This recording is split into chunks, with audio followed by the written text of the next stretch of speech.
नमस्कार। 100 मीटर चौड़ी एक नदी है, ठीक है। और इसके बीच में एक टापू स्थित है और इसके ऊपर एक पेड़ है।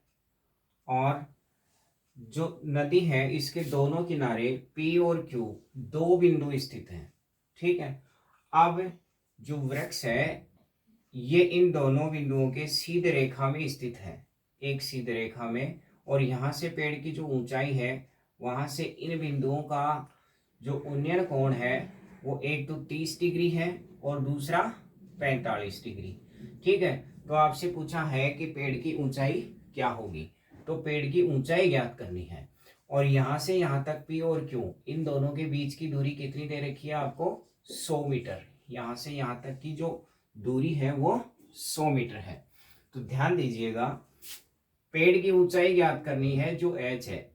ये जो इधर ट्राइंगल है इसमें 45 डिग्री का ये कोण है, तो ये भी कितनी डिग्री का होगा? 45 डिग्री का। अब 45 डिग्री के सामने यदि एच है तो इसके सामने भी क्या होगा? एच। यानी त्रिभुज में बराबर कोणों के सामने की भुजाएं भी हमेशा बराबर होती हैं। ये 45 डिग्री के सामने यदि इसको एच मानते हैं तो इसके सामने भी जो दूरी है यहां से यहां तक की ये भी कितनी होगी? एच। अब देखिएगा 30 डिग्री के सामने यदि एच है तो ये जो कोण है ये कोण कितने डिग्री का होगा? 60 डिग्री का। यदि 30 डिग्री के सामने की भुजा एच है तो 60 डिग्री के सामने की भुजा 30 डिग्री के सामने की भुजा से √3 गुनी होती है, तो ये √3 एच हो जाएगी। तो यहां से यहां तक की ये जो दूरी है ये कितनी हो जाएगी? √3 एच, ठीक है।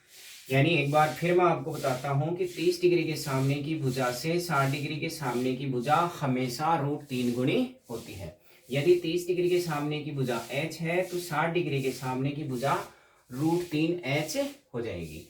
अब यदि इसका टोटल करें यानी √3 एच प्लस एच, तो इन दोनों का टोटल कितना होना चाहिए? बराबर 100 मीटर। एच यदि इसमें कॉमन लें तो √3 + 1 बराबर 100 हो जाएगा, ठीक है। तो h बराबर कितना होगा? 100/√3 + 1। तो इसका जो पेड़ की ऊंचाई पूछी है वो पेड़ की ऊंचाई कितनी आ जाएगी अपनी? h बराबर 100√3 - 1/2। इसको कैलकुलेट करेंगे तो ये 50 हो जाएगा। h बराबर 50√3 - 1 मीटर। ये क्या हो जाएगी? पेड़ की ऊंचाई, ठीक है। Thank you.